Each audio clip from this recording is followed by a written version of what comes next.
Healthcare is something that is important to you, important to me. Yes, we need to make sure we improve access to care, to preventative care, affordability. How do you feel the government can help people when it comes to healthcare? There are so many ways. We know that our healthcare infrastructure is really struggling right now. We know that we have to increase our talent pools to support the demand that's happening right now. We know that we need to revisit the way that we take care of our aging population and our elders. There are so many different topics we can talk about. What I want to talk about is mental health. So we are seeing a crisis in our country right now of mental health, from young people, students, to our elders who are moving into a new phase of life. We have really, in so many ways, moved away from community support and community building. So when I think about what I'd like to do in Hartford, mental health is the core of any policy issue. So housing is a mental health issue. Education is a mental health issue. Access to health care is a mental health issue. So as we're developing policy and legislation, we have to make sure that we are considering the impact on mental health. We want everyone to be here tomorrow. Yeah.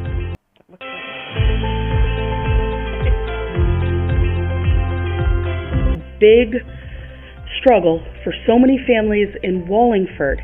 Every single year, the Wallingford mamas and the different mothers groups that exist on social media start blowing up with the topics of when is the lottery coming out for pre-K. Because if you're lucky enough to win the lottery, then you know that your child is going to have access to excellent pre-K, and this is going to be more money in your family's pockets each week, each month.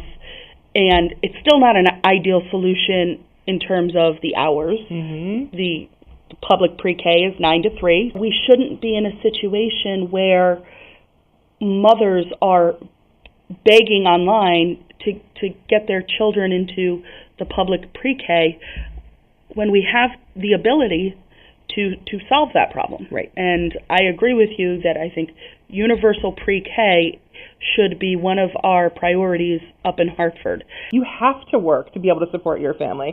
Too much of the burden. The tax burden is being placed on people who are already struggling to get by.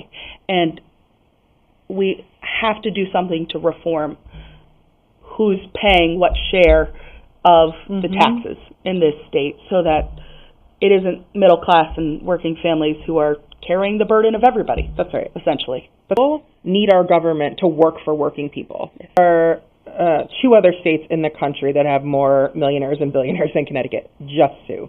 I'm going to spend my time on this planet making sure we take care of each other, making sure that, again, working people have support and that the systems work for us.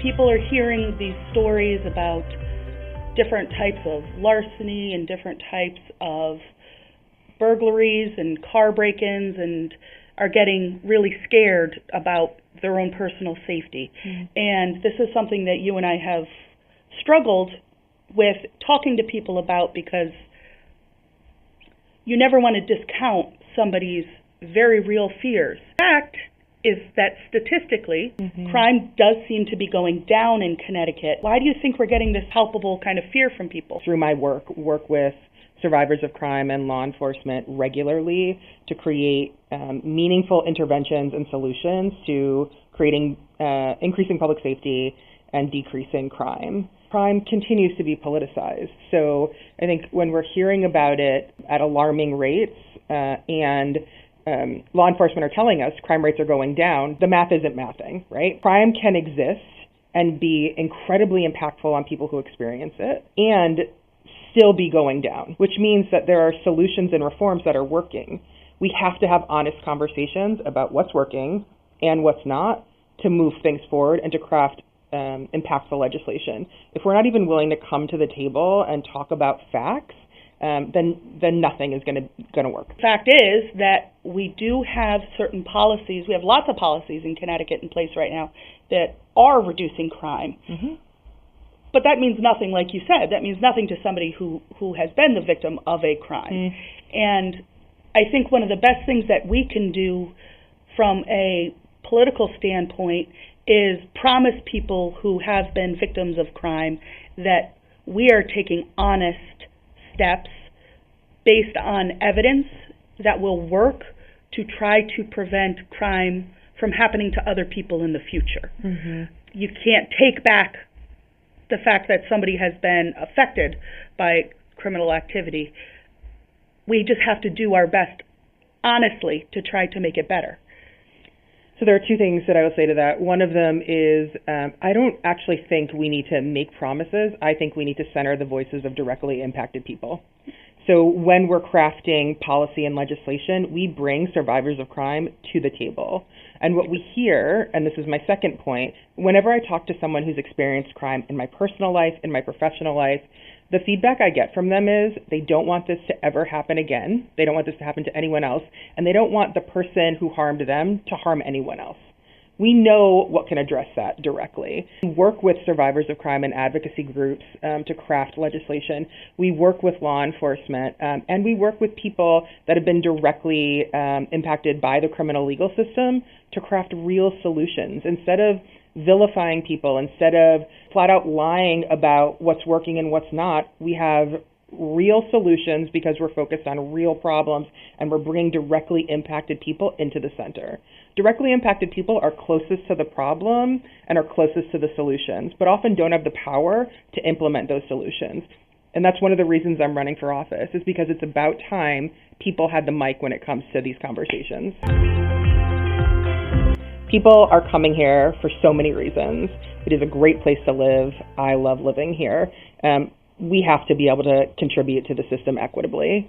When I think about large corporations versus small businesses and medium businesses, large corporations benefit from our public systems at a greater rate than small and medium-sized business. Think about housing infrastructure, transportation. In some cases, large corporations that are not paying their workers fair wages are also benefiting from federal SNAP dollars, food stamps. So again, the expectation should be if you are benefiting at such a higher rate, then you must contribute back at that rate. These things are so real. Yeah. These are people's lives. Yep. And you and I would not be sitting here doing this if we didn't understand the responsibility that holding public office carries. Yeah. That people should not be political pawns. And politics has to be about the people. The people who are relying on their government to do what their government is supposed to do for them. We know the government's not going away, so work for us. It's about time we make the government work for the people it's supposed to work for.